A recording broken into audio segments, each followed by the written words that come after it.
राजस्थान के एक छोटे से गांव में एक बड़े संयुक्त परिवार का एक साधारण पुरखों के घर में निवास था।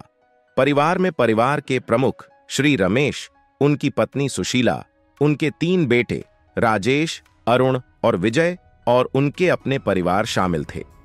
घर जीवन से भरा हुआ था। बच्चे दौड़ते हुए, बुजुर्ग कहानियां साझा करते हुए और मसालों की खुशबू से वातावरण गंधित था। हालांकि सतह के नीचे कुछ ऐसा था जो अक्सर नजरअंदाज कर दिया जाता था। रमेश और सुशीला ने हमेशा एक एकजुट परिवार का सपना देखा था, जहां हर सदस्य शांति और खुशी से रहते, जिम्मेदारियां और खुशियां साझा करते। उनके 3 बेटे प्रत्येक के अपने परिवार के साथ उस सपने को पूरा करने वाले थे। लेकिन जैसे जैसे समय बीतता गया, वास्तविकता ने आदर्श से भटकना शुरू कर दिया। राजेश, सबसे बड़े बेटे, की शादी मीरा से हुई थी। उनके 2 बच्चे थे, एक लड़का और एक लड़की। राजेश ने अपनी परिवार का समर्थन करने के लिए कड़ी मेहनत की, अक्सर घर से दूर लंबे समय तक बिताते हुए। दूसरी ओर मीरा ने घरेलू जिम्मेदारियों और परिवार के सदस्यों के बीच सामंजस्य बनाए रखने के बोझ से खुद को ओवरवेल्म्ड पाया। अपनी पूरी कोशिशों के बावजूद वह खुद को अकेला महसूस करती थीं, क्योंकि राजेश के छोटे भाई अक्सर उसके फैसलों में हस्तक्षेप करते थे, जिससे उसकी चिंता बढ़ गई। अरुण, बीच के बेटे, की शादी ऋतु से हुई थी। अरुण की एक स्थिर सरकारी नौकरी थी जो एक अच्छा वेतन देती थी। हालांकि वह हमेशा अपने करियर पर ज्यादा ध्यान केंद्रित करते थे। ऋतु, जो हमेशा शर्मीली और रिजर्व्ड थी, को घर में अपनी जगह खोजने में संघर्ष करना पड़ा। अरुण की बार बार की अनुपस्थिति के कारण ऋतु को घर के काम और बच्चों की देखभाल अकेले करनी पड़ी। वह अपने घर में एक अजनबी की तरह महसूस करती थीं। उनकी मेहनत की कोई सराहना नहीं होती थी। विजय, सबसे छोटे बेटे, की शादी नीलेम से हुई थी। विजय एक सपने देखने वाला था, जिसकी आकांक्षाएं अक्सर जीवन की व्यावहारिकताओं से टकराती थीं। नीलेम, जो अपनी खुद की महत्वाकांक्षाएं रखती थीं, खुद को विजय के अवास्तविक सपनों और उनकी वित्तीय स्थिति की कठिन वास्तविकताओं के बीच फंसा हुआ महसूस करती थीं। अपनी पूरी कोशिशों के बावजूद वे वित्तीय कठिनाइयों से जूझ रहे थे और नीलेम की निराशा स्पष्ट थी। समय बीतने के साथ परिवार की एकता में दरारें स्पष्ट होने लगीं। जो घर कभी हंसी और खुशी से भरा हुआ था, अब चुप्पी भरे आंसू और अव्यक्त शिकायतों का गवाह बन गया था। परिवार की बैठकें, जो सभी को एक साथ लाने के लिए होती थीं, अब बहस और गलत फहमियों के युद्ध क्षेत्र में बदल गईं। रमेश और सुशीला द्वारा जो एकता का सपना देखा गया था, वह धीरे धीरे खत्म हो रहा था। एक सर्दी की शाम जब परिवार डिनर के लिए बैठा, तब वायुमंडल में तनाव स्पष्ट था। राजेश और मीरा एक शांत बातचीत कर रहे थे। उनकी आवाजें बर्तन की खनक के बीच मुश्किल से सुनाई दे रही थीं।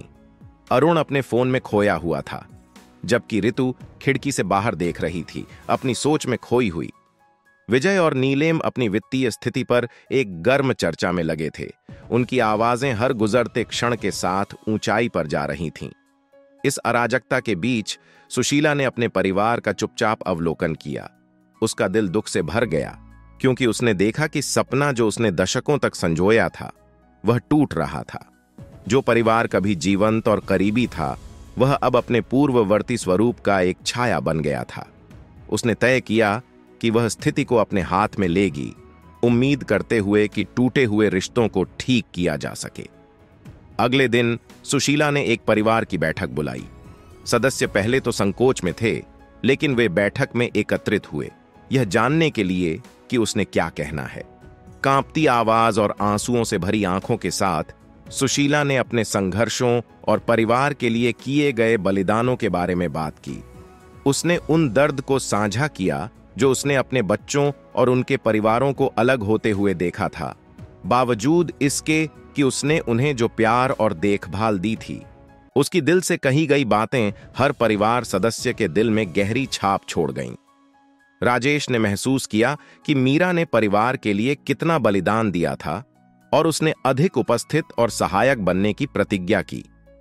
अरुण ने ऋतु के अथक प्रयासों को स्वीकार किया और परिवार के जीवन में अधिक संलग्न रहने का वादा किया। विजय और नीलेम ने बेहतर संवाद और एक दूसरे की मदद की आवश्यकता को समझा। परिवार ने बदलाव करने का निर्णय लिया।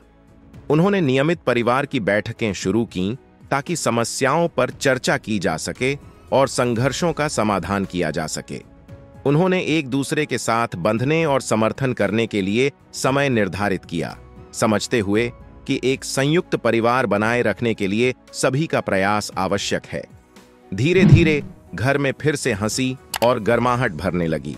सदस्य एक दूसरे की कोशिशों की सराहना करने लगे और एक सहायक वातावरण बनाने के लिए प्रयास करने लगे। जबकि यह आसान नहीं था और निरंतर प्रयास की आवश्यकता थी, परिवार ने अतीत की चोटों से ठीक होना शुरू कर दिया। अंत में राजस्थान के परिवार की कहानी प्यार की ताकत और समझ के महत्व की एक गवाही थी। यह एक अनुस्मारक था कि सबसे चुनौतीपूर्ण परिस्थितियों में भी सुलह और एकता की उम्मीद होती है अगर कोई प्रयास करने को तैयार हो। फिर मिलते हैं एक नई वीडियो के साथ। तब तक आपका ख्याल जरूर रखिए और मेरे चैनल को जरूर से सब्सक्राइब, शेयर और लाइक कीजिए।